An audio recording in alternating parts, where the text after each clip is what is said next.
Bismillahirrahmanirrahim. Assalamualaikum warahmatullahi wabarakatuh. Asyhadu an la ilaha illallah, asyhadu anna Muhammadar Rasulullah. Allahumma sholli ala sayyidina Muhammad wa ala ali sayyidina Muhammad. Kama sholaita ala sayyidina Ibrahim wa ala ali sayyidina Ibrahim. Bil alamina innaka Hamidum Majid. Sebelumnya kita panjatkan dahulu doa kepada Gusti Allah Agung untuk saudara-saudara kita yang telah memberikan sholawatnya kepada channel dakwah ini, sehingga channel ini dapat dengan setia selalu eksis hadir dalam ruang-ruang diskusi kalian semuanya dimanapun kalian berada. Tentu dengan sebuah harapan, insya Allah sholawat itu akan menjadi catatan langit amal soleh bagi mereka dan keluarganya kelak, dan insya Allah akan terbalaskan dengan balasan yang lebih baik lagi. Kemudian untuk seluruh pewer terkasihku dimanapun kalian berada ya,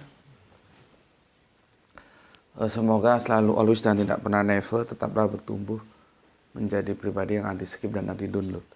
Bagi yang berkenan silakan saja di share, tapi linknya ya, link kajiannya ya, jadi jangan diunduh, dipotong-potong lalu diunggah, nggak karuan-karuan jadinya ya. Aku tidak pernah kasih izin untuk yang seperti itu. Berikutnya, untuk seluruh dari kalian semuanya aku nggak bisa sebutkan satu persatu ya. Terima kasih atas doa-doa baiknya untukku dan keluarga, dan semoga kebaikan doa itu juga tercurahkan untukmu semuanya ya. Sebagai sesama saudara muslim kita saling mendoakan, dan semoga doa kita bagian dari sekian banyak doa yang diijabahi oleh Gusti Allah Agung. Amin amin ya robbal alamin. Oke. Kita lanjutkan kajian kita Al-Quran ya. Wahyu siapa? Ini Al-Quran wahyu siapa, dan ini kita masuk seri yang ketiga ya. Apakah ini akan menjadi tamat? Ya kita lihat aja nanti ya. Oke. Kemarin sudah aku jelaskan ya konteksnya, kenapa teksnya itu sama, innahu laqaulu rasulin karim. Kenapa di Quran surat yang ke-69 yang ayatnya 40 itu dinisbahkan kepada Kanjeng Nabi. Sedangkan di surat At-Takwir, surat 81-19 dinisbahkan kepada Jibril. Dari situ kita bisa mendapatkan jawabannya ya, yang sudah dijelaskan di seri yang pertama. Permasalahannya di Rasul itu. Rasul itu adalah utusan. Jadi sebetulnya Kanjeng Nabi Muhammad dan Jibril itu sama-sama utusan, diutus Allah. Cuma nanti utusannya itu udah estafet. Ya, nanti akan aku jelaskan dia estafet ya. Di situ sudah clear ya. Jadi pertanyaan saudara kita mualaf dari Kalimantan Tengah, Mas Hermas Edison itu sudah terjawab ya. Kenapa berbeda? Ya karena memang konteksnya beda ya. Dalam Quran surat Al-Haq 6940 itu maka dinisbahkan kepada Nabi, sedangkan di Quran surat Takwir ya. Ya. Takwir surat 8119 itu coba buka betul takwir atau enggak. 19 itu kepada Jibril gitu. Ya, yang mana Kanjeng Nabi itu ya Rasulung, Jibril itu ya Rasulung. Tinggal nanti konteksnya kemana. Ya.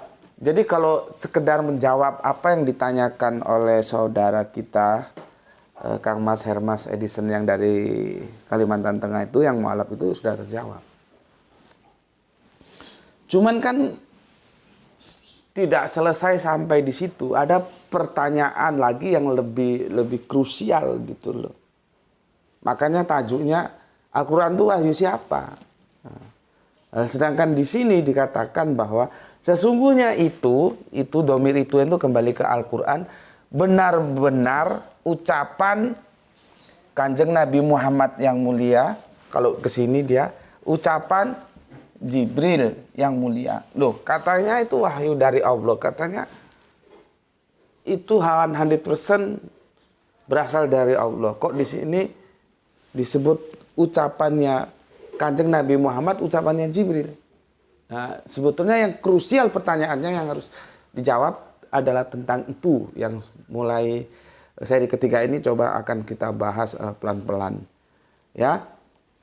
Kemarin di seri 1 sudah aku jelaskan apa itu wahyu, apa itu sabda, apa itu ucapan, ya, pembicaraan segala macam sudah kamu lihat di seri 1-nya. Oke, sekarang kita ke sana, ya.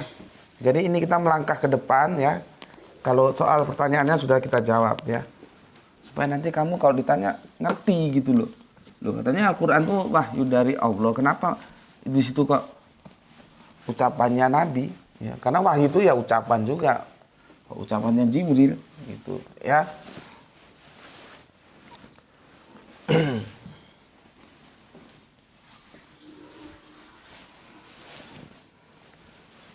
Oke, aku kasih contoh itu begini dulu lah, ya,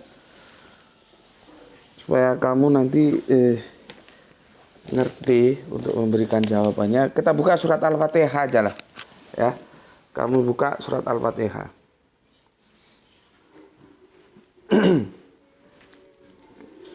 Kita sama-sama buka, ya, surat Al-Fatihah. Surat yang pertama. Kalau asbabul nurutnya, ya, itu di pertama, karena memang dia yang pertama, ya, sebelum Al-Alaq. Tapi banyak yang ngomong Al-Alaq, ya, itu terserah lah. Kalau aku yang pertama ya Al-Fatihah. Begini, ya. Dari satu ayat yang pertama saja, ini kalau kita tidak paham bisa kacau nanti, ya. Bismillahirrahmanirrahim, dengan menyebut nama Allah yang Maha Pengasih lagi Maha Penyayang. Nah, ini kan tidak mungkin ucapannya Allah. Tidak mungkin Allah menyebut dengan nama Allah yang Maha Pengasih. Yang kalau guruku tidak mau dengan nama itu, pasti atas nama. Jadi bi itu atas nama, ya. Tapi kebanyakan dengan nama, ya sudahlah, itu kita lampaui saja dulu, ya. Kalau guru ngajiku itu atas nama Allah yang Maha Pengasih lagi Maha Penyayang, begitu. Ya kan tidak mungkin itu yang ngomong Allah. Nggak mungkin atas nama Gus Beti yang ngomong Gus Beti, mesti orang lain. Nah, bagaimana mempertanggungjawabkan bahwa Al-Quran ini firman Allah, khususnya tentang surat Al-Fatihah ini? Kan kalau kita lihat kan, ya ini bukan Allah yang ngomong. Ya. Oke. Yang kedua. Ya, sorry. Segala puji bagi Allah Tuhan seluruh alam, ya. Alhamdulillahirabbil alamin, ya. Tidak mungkin yang mengucapkan begitu Allah. Ya. Yang ketiga, yang Maha Pengasih lagi Maha Penyayang. Ya tidak mungkin, karena itu merujuk kepada Allah. Ya. Ya, kalau yang nomor 4 masih mungkin lah, pemilik hari pembalasan. Oke lah, ya. Yang kelima, hanya kepada Engkau kami menyembah dan hanya kepada Engkau kami mohon pertolongan. Engkau-nya itu merujuk ke Allah, maka nggak mungkin ini kata-kata Allah. Ya. Tunjukilah kami jalan yang lurus. Terjemahan umum, ya. Kalau kita kan, tunjukilah kami jalan-jalan orang yang istiqomah. Supaya kita bisa mengikuti jejaknya. Gitu. Napak tilas. Tidak mungkin Allah. Masa Allah mau minta petunjuk? Ya. Yang ketujuh ya tidak begitu masalah, ya. Yaitu jalan-jalan itu hanya menjelaskan ayat yang ke-6, ya. Yaitu jalan orang-orang yang telah Engkau beri nikmat kepadanya, bukan jalan mereka yang dimurkai dan bukan pula mereka yang sesat, ya. Jadi keseluruhannya ini akan menjadi pertanyaan bagi saudara-saudara kita yang tidak paham Al-Quran, ya, saudara-saudara kafir kita. Dan kamu harus bisa menjelaskan. Kalau ditanya, loh, Al-Quran ini 100% firman Allah. Iya, loh, terus bagaimana ini? Ini kan tidak mungkin Allah ngomong tentang Allah. Ini kan Allah ngomong kepada Allah gimana? Ya, kamu harus bisa menjelaskan itu. di Al-Fatihah ini itu sebagai pembuka. Nanti banyak ayat-ayat lain juga begitu. Ya, kalau kamu ditanya begitu, kamu harus bisa menjelaskan. Katanya 100% firman Allah, ya. Tapi kok di sini tunjukilah kami jalan yang lurus, itu masa Allah minta ditunjuki jalan yang lurus gitu. Ya. Oke. Akan aku jelaskan, tapi sebelum ke sana kita akan baca dulu, aku baca dulu komen yang masuk dari kalian ya. Oke, pertama dari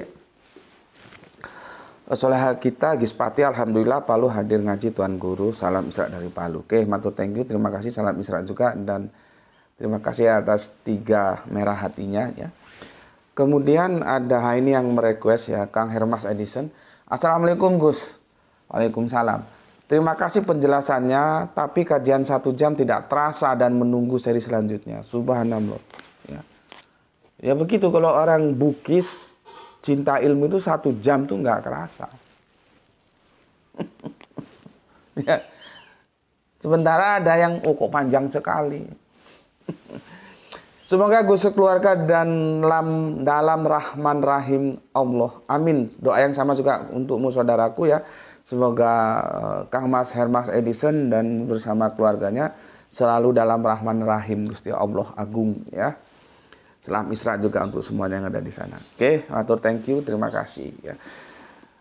Kemudian Kang Wahyu Junaidi. Assalamualaikum Gus. Kata sabda juga pernah digunakan lirik lagunya Chrisye, Sabda Alam, Salam Isra.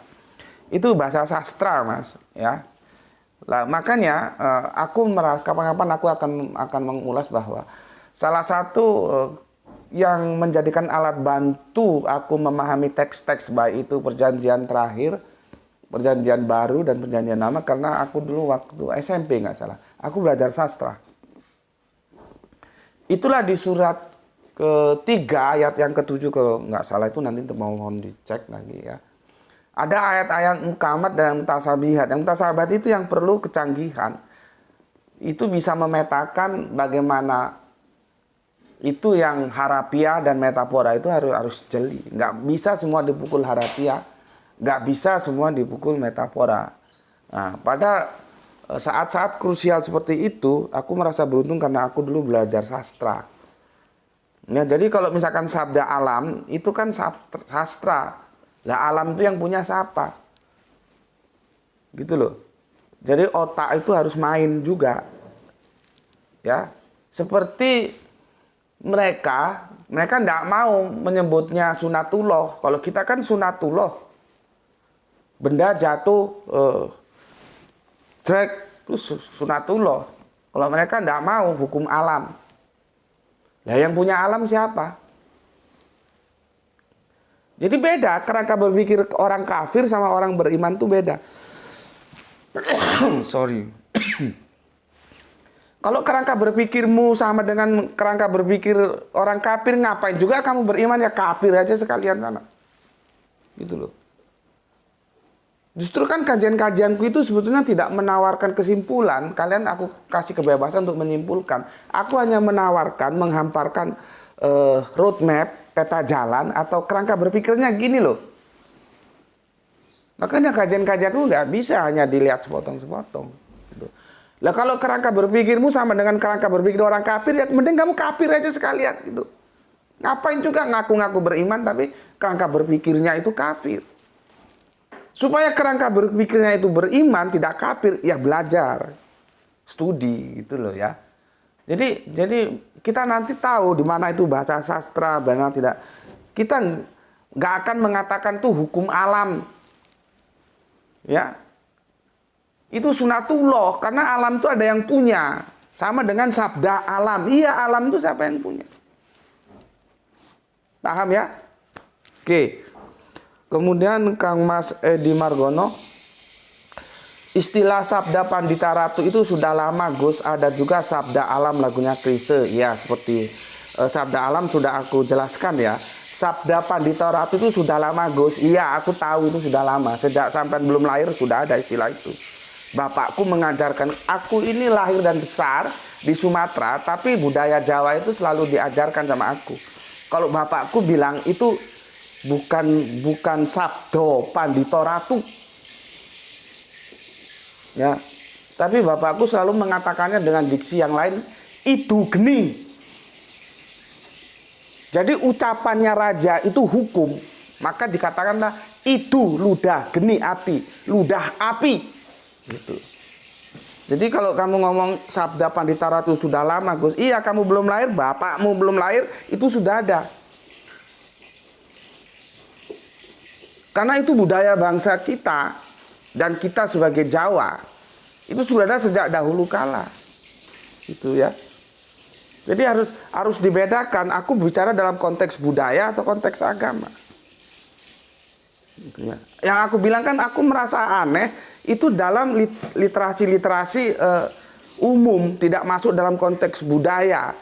Umum yang ya umum, bukan Jawa, bukan Sumatera, bukan Batak, bukan Sunda, tapi keumuman kita berbangsa dan bernegara itu aku aneh. Kalau sabda itu dinisbahkan kepada yang bukan Allah gitu loh. Karena dari kecil aku diajarkan begitu. Itu loh yang aku bilang. Makanya ada rasa dalam bahasa itu yang juga dipertimbangkan sepertinya. Ya. Ya mungkin kamu enggak, karena bisa jadi masa kecilmu juga beda sama aku gitu loh. Jadi ngapain juga dibawa ke sini, goblok juga sih. Kalau aku jelaskan tuh dilihat aku arahnya kemana ini. Gitu loh. Ya, kalau cuman Sabda Pandita Ratu itu ada, nanti kan ada apa uri-uri budaya Jawi itu ada. Aku senang itu. Ya, makanya aku bilang, aku sering ngobrol sama anak-anak di sini. Ini anak Jawa lahir di Jawa, tapi budaya Jawa ya goblok. Bisa ngomong dulur papat limo pancer. Ada lukisan, aku pernah lihat lukisan. Iki apa iki? Dulur papat limau pancer. Wah, aku tertarik. Aku kira dia bisa menjelaskan. Setelah aku tanya, apa kuwi dulur papat limau pancer? Nggak bisa jelaskan. Cuman bisa ngelukis doang. Gue itu paling senang ketika orang ngomong, dia bisa menjelaskan apa yang dia omong. Gue punya teman namanya Hengki Momot. Dulu dia teknik mesin, gue teknik industri, tapi dia adik kelas gue. Dia itu jago ngomong sepak bola. Sampai tahu pemain-pemain sepak bola itu main di klub apa, posisinya apa, dia tahu. Itu hebat. Dulu zaman-zamannya masih zaman-zamannya ada perang Rikat, ya. Masih zaman-zamannya itu. Terus ada lagi siapa dari Belanda yang rambutnya gimbal itu, siapa namanya? Ya, dia tahu ini posisinya di sini, Bang. Ini di klub ini main, Bang. Ini dari negara, tahu dia. Enak, itu berarti dia itu holistik.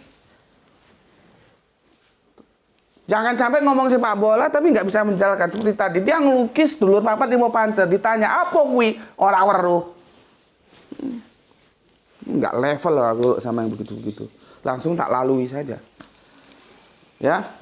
Oke, Rio Jakarta Selatan hadir Gus. Oke, terima kasih. Saudara kita Nur Hadi, apa ini? Di saat saya mendengar sampean bilang Arab pagan bajingan, saya berpikir Anda benar-benar cinta dengan Kanjeng Nabi dan Islam. Dan benar, orang yang menyesatkan sampean bukan karena beda akidah, tapi karena beda pemahamannya, Gus. Lanjutkan. Oke, matur thank you atas apresiasinya Kang Mas Nur Hadi, nggak tahu ada di mana, ya mungkin bisa disebutkan. Ya memang begitu faktanya. Ya, kecintaan kita itu yang tanpa reservo itu kepada Kanjeng Nabi. Ya, hanya Kanjeng Nabi, bukan yang lain. Yang lain itu inilah kadang-kadang nanti kalau aku ngomong nanti ada yang tersinggung juga. Keturunannya Nabi itu bukan Nabi, itu pun kalau ada keturunannya. Karena kan garis keturunan itu dari patriark, bukan matriark. Kita kadang-kadang berlebihan ya. Keturunannya Nabi itu bukan Nabi. Yang harus kita bela, kita junjung tinggi karena dialah yang menyelamatkan kita dari dunia sampai akhirat. Nabi itu nabinya, bukan keturunannya. Gue kalau diskusi ini habis waktu ya. Gue jelas juga kadang-kadang ya ada yang nggak ngerti juga. Beda. Keturunan Nabi bukan Nabi yang harus kita bela tanpa reserve. Itu nabinya. Muhammad bin Abdullah itu menjadi begitu berharga kepada kita karena dia menjadi Muhammad Rasulullah. Kalau dia hanya sekedar Muhammad bin Abdullah, sama dengan Arab-Arab yang lain. Gitu loh. Ya. Oke, ya memang benar ya. Mereka menyesatkan karena mereka tidak sepemikiran dengan saya. Seharusnya kan beda pemikiran harus dihormati ya. Bukan karena apa namanya? Aku keluar dari Al-Qur'an, ya kalau keluar tunjukkan, kan aku tulis ayat-ayatnya. Gitu. Oke, terima kasih untuk Kang Mas Nur Hadi ya. Aku sampaikan ini supaya kita jangan kultus. Ya, jangan kultus. Kultus itu menuju kepada feodalisme nanti. Karena aku sudah wanti-wanti, jangan ada feodalisme pendidikan. Gitu, ya. Oke. Kemudian matur nuwun Kang Nur Hadi nggak tahu ada di mana ya. Jadi cinta kita kepada Kanjeng Nabi itu tanpa reserve, gitu ya. Kemudian Kang Jamuri-muri hadir nyimak Gus Salam Misrake, matur thank you. Kemudian ada Kang Sahran Gipari menyimak setelah 1 jam tayang. Oke, terima kasih juga. Ada Kang Masdi Margono ya. Assalamualaikum, waalaikumsalam warahmatullahi wabarakatuh ya. Ada Kang Irfan Kerinci Jambi baru nyimak, tetap semangat, mantap. Bapak Abdul Muluk, assalamualaikum. Deli Serdang nyimak Gus, mantap ini. Oke, terima kasih.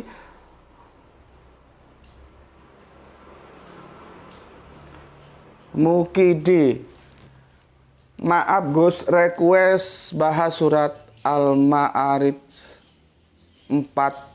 Siapa aku dalam ayat tersebut? Itu sudah 3 tahun yang lalu kita bahas, Mas. Ya.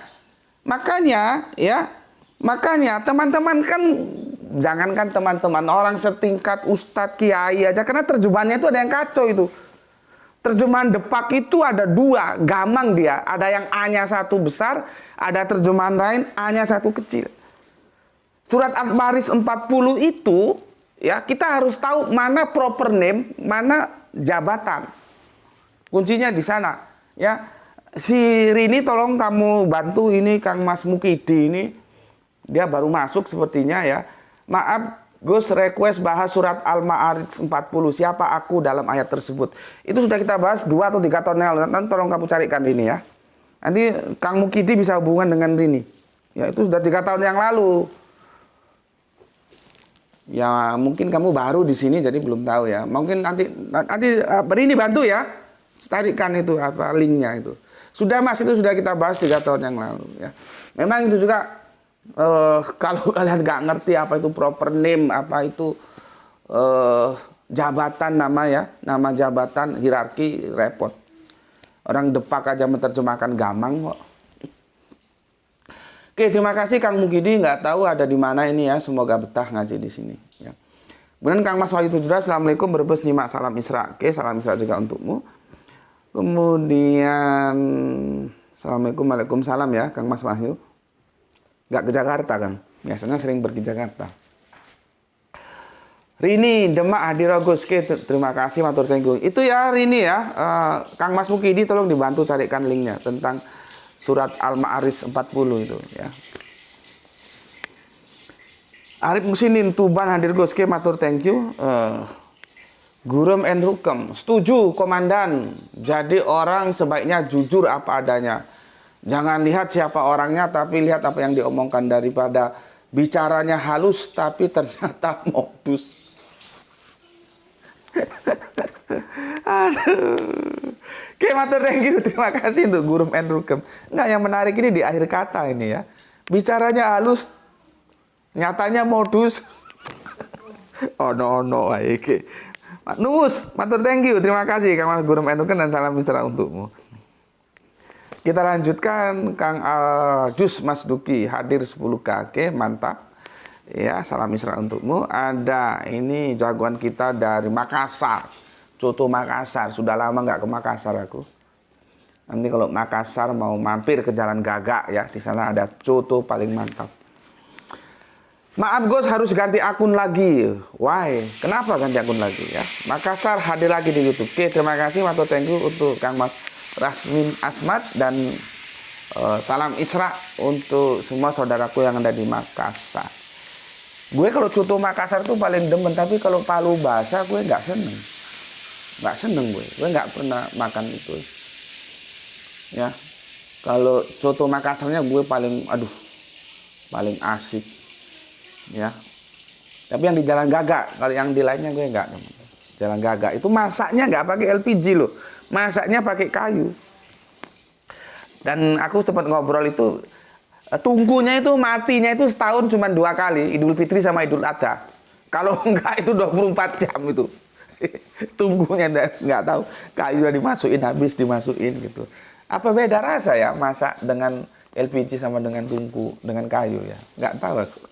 Ya bapaknya lah yang punya usaha itu yang tahu ya, sudah jagoan dia berapa tahun itu udah. Oke, kemudian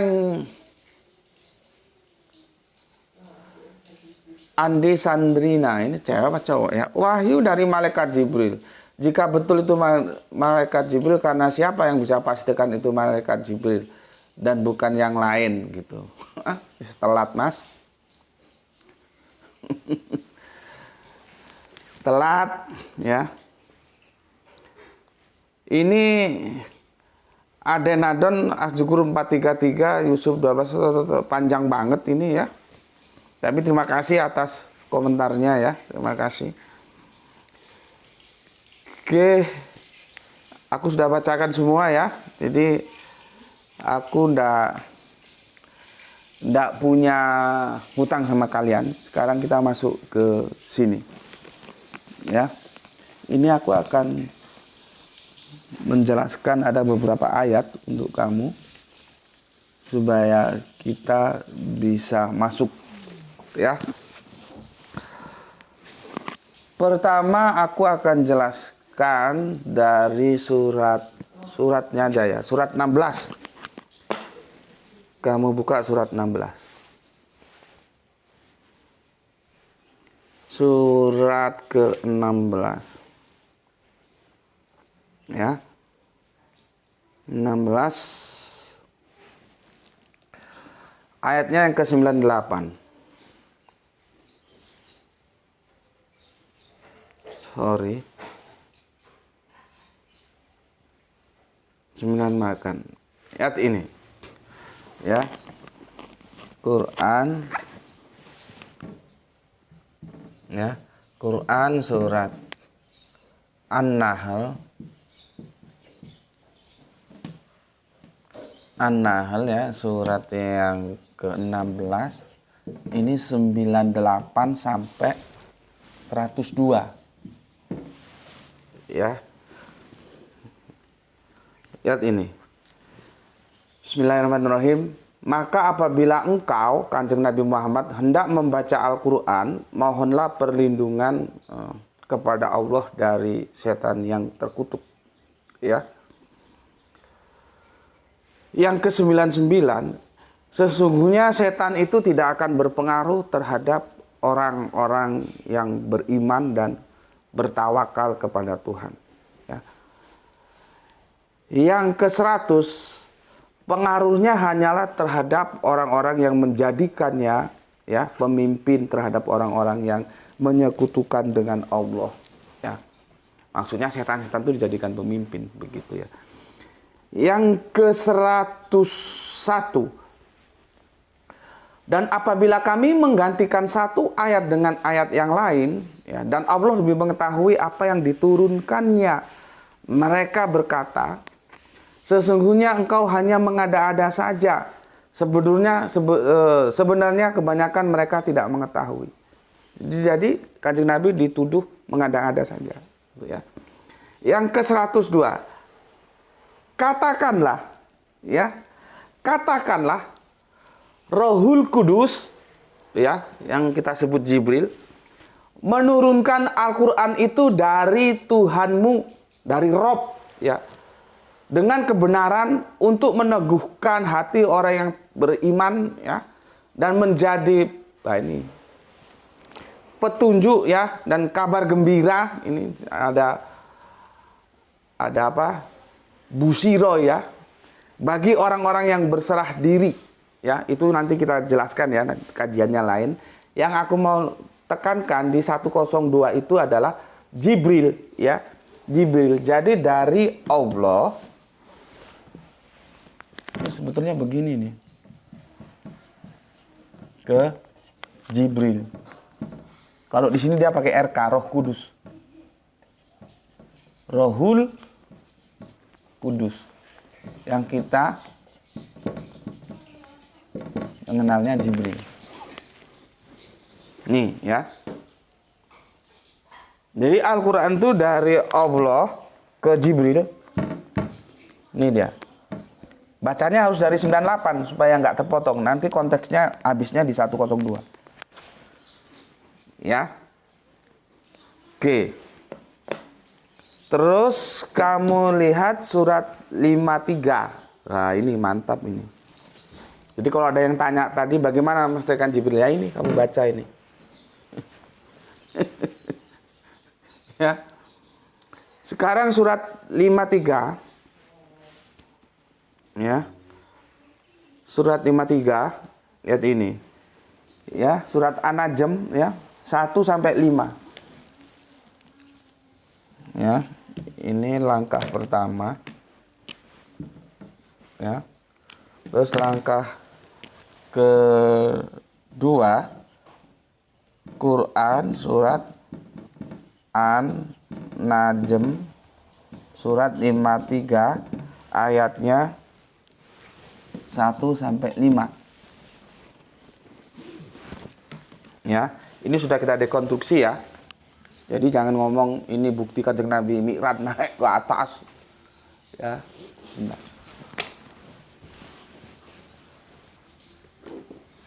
Ya. Yang belum lihat dekonstruksinya silakan lihat ya. Klik An-Najm gitu ya. Oke, aku baca di sini. Demi bintang ketika terbenam, lihat. Kalau Gusti Allah bersumpah, demi bintang ketika terbenam. Sastranya mantep banget. Kawanmu, Kanjeng Nabi Muhammad, tidak sesat dan tidak pula keliru. Ya. Ya apa? Bapak matiin lampunya nggak apa-apa. Ya. Dan tidaklah yang diucapkannya itu menurut keinginannya. Jadi tuduhan orang-orang bajingan itu bahwa Kanjeng Nabi mengada-ada itu dibantah oleh Quran surat An-Najm surat 53 ayat 3. Dan tidaklah yang diucapkan itu menurut keinginannya. Itu kembali Al-Quran. Al-Quran itu bukan keinginannya Kanjeng Nabi Muhammad.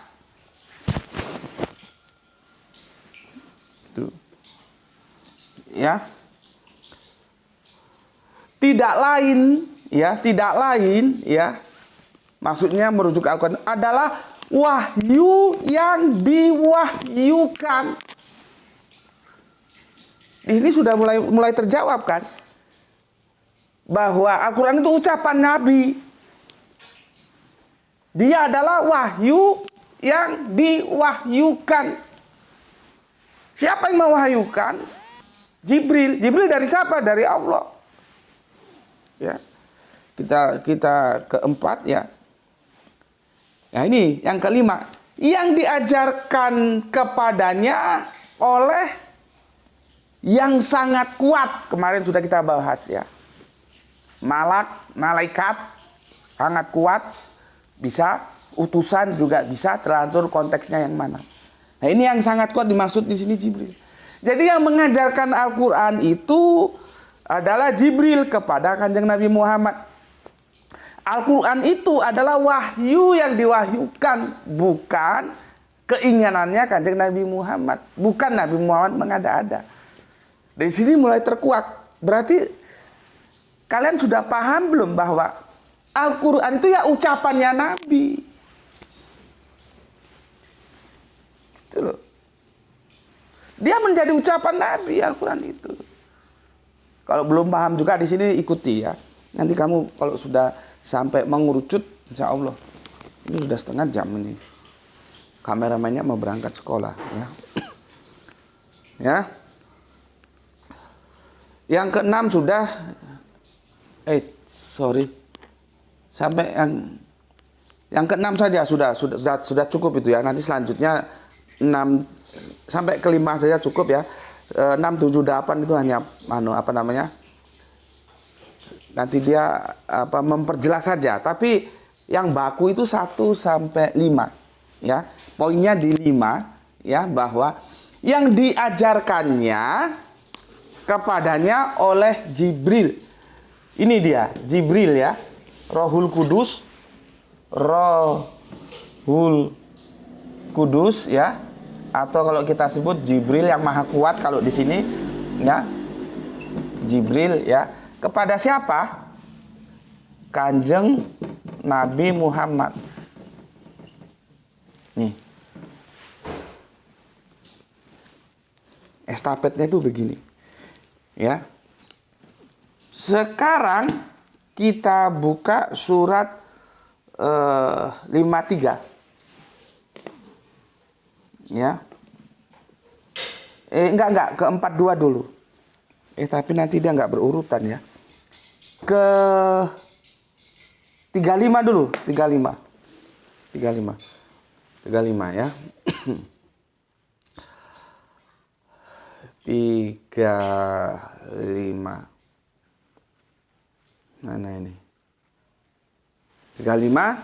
Kamu buka yang kedua 4. Tentunya ini banyak ya. Aku hanya kasihkan satu sampel aja. Kamu nanti explore sendiri. Yang penting kerangka berpikirnya sudah tak kasihkan ke kamu ya. 35, 24. Ya. 35, 24. Oke, ya. Lihat ini. Ya. Sesungguhnya kami mengutus engkau ya, Nabi, dengan membawa kebenaran sebagai pembawa. Nah, ini yang sedang belum kita kaji, tapi di video pendeknya sudah, dan kemarin kalau nggak salah secara sekilas sudah. Berita gembira dan sebagai pemberi peringatan. Aku sudah jelaskan kemarin, sebetulnya itu seharusnya sebagai juru penerang dan memberi peringatan. Jadi Kanjeng Nabi itu menjelaskan, menerangkan, dan tidak ada satupun umat melainkan di sana telah datang seorang pemberi peringatan. Jadi setiap kita itu mendapatkan juru penerang dan juru pengingat masing-masing. Siapa dia? Para nabi. Jadi ini kalimatnya ya. Dan tidak satupun umat melainkan di sana telah datang seorang pemberi peringatan. Jadi nanti jangan ngeles. Kalau kita sudah sudah kiamat, jangan ngeles. Saya belum dapat penjelasan, saya belum dapat yang memperingatkan saya. Ini Allah sudah bilang. Di zaman Yahudi siapa yang menjadi juru penerang dan menjadi pengingat? Kanjeng Nabi Musa. Di zaman Nasrani siapa? Kanjeng Nabi Isa, Kanjeng Nabi. Ya. Di zaman kita, Kanjeng Nabi Muhammad. Kita tarik ke belakang ke zaman Milah, Kanjeng Nabi Ibrahim. Jadi tugas rasul-rasul itu cuma di sini kan pembawa berita gembira. Aku kurang cocok itu. Meskipun bisa tapi kurang cocok aku. Jadi ya, nabi-nabi itu fungsinya sebagai juru penerang dan juru peringat, tukang memperingatkan.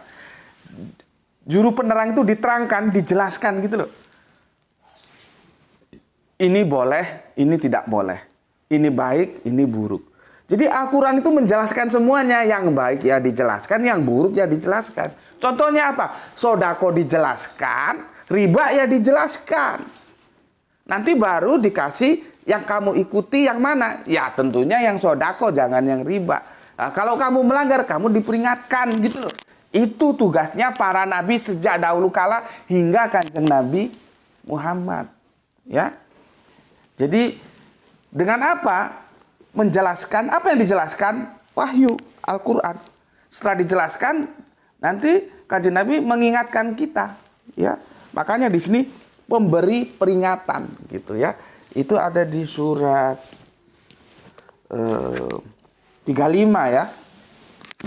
Ini kalau ini bisa ke bawah bagus ini ya. Kamu lebih gampang ngikutinya. Tapi nggak apa-apa. Ini ketiga Quran surat Fatir. Surat yang ke-35 ayatnya yang ke-24.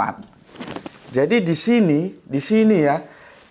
Di sini Kanjeng Nabi ini sebetulnya Nabi siapa saja ya begini kerangka berpikirnya. Kalau kita konteks yang kita ini ya tentunya Kanjeng Nabi Muhammad ya, karena kita di era beliau, kepada siapa? Kepada umat manusia. Gitu loh. Ya. Oke. Sekarang sebentar ya, Bapak kurang satu ayat ini.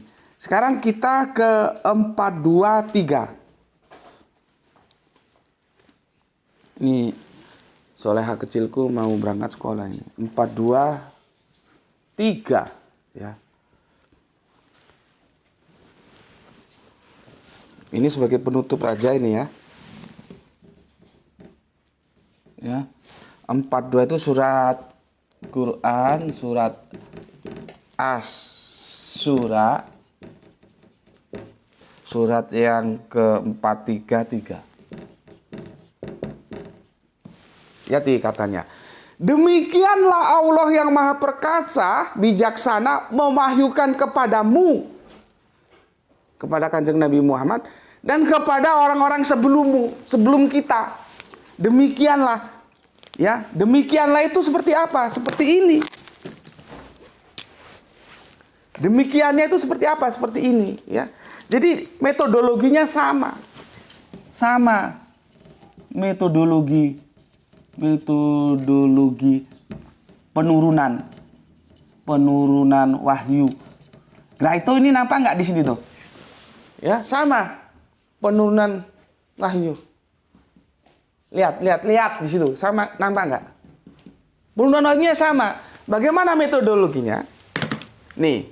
Makanya ini aku kasih urutan. Lihat ya. Yang pertama, ya dari Allah kepada Rohul Kudus. Di sini dia disebut Rohul Kudus. Ya. Jadi sumbernya itu ini Allah. Diturunkan melalui utusannya ini Rohul Kudus. Nih. Ya. Ingat di sini sumbernya ini. Sebentar, Dok, sebentar. Yang kedua, ya, dari Rohul Kudus ke Kanjeng Nabi Muhammad. Kalau Al-Quran ya studinya di Gua Hira itu. Ya. Lihat ini. Dari Rohul Kudus ya ke Kanjeng Nabi Muhammad. Nih.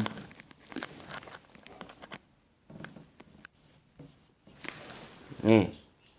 Ya. Jadi kalau ini kita satukan ya dia dari Allah ke Rohul Kudus. Rohul Kudus ya, di sini ke Kanjeng Nabi Muhammad ya. Nanti kalau istilahnya di sini adalah yang memiliki kekuatan ya, tapi itu merujuk kepada Jibril ya. Kanjeng Nabi Muhammad.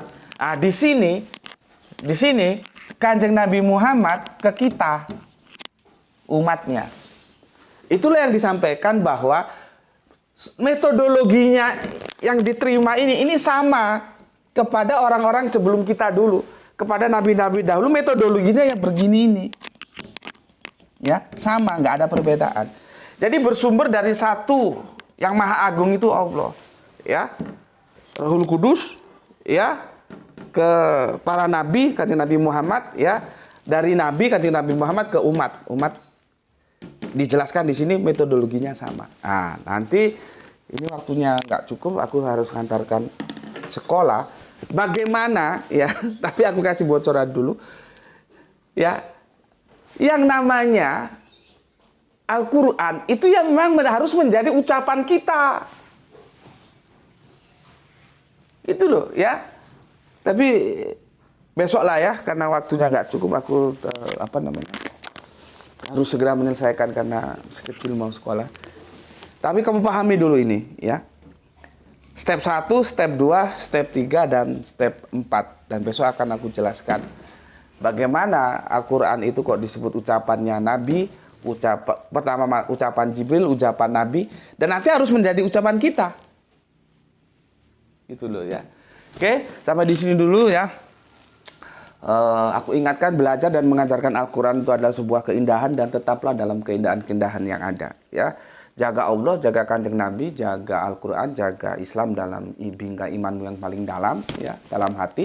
Setelah engkau mengeksplor rasionalitasmu, tetapi tetaplah memberi hormat kepada saudara kita yang memilih jalan lain ya. Berikutnya ya, semoga kita mendapatkan keberuntungan, rezeki yang barokah, dan kesehatan yang prima. Ya, terimalah salam dari aku ya, sebagai penyemangat kita ya. Bismillahirrahmanirrahim. Salam Isra. Alhamdulillahirabbil alamin. Matur nuwun.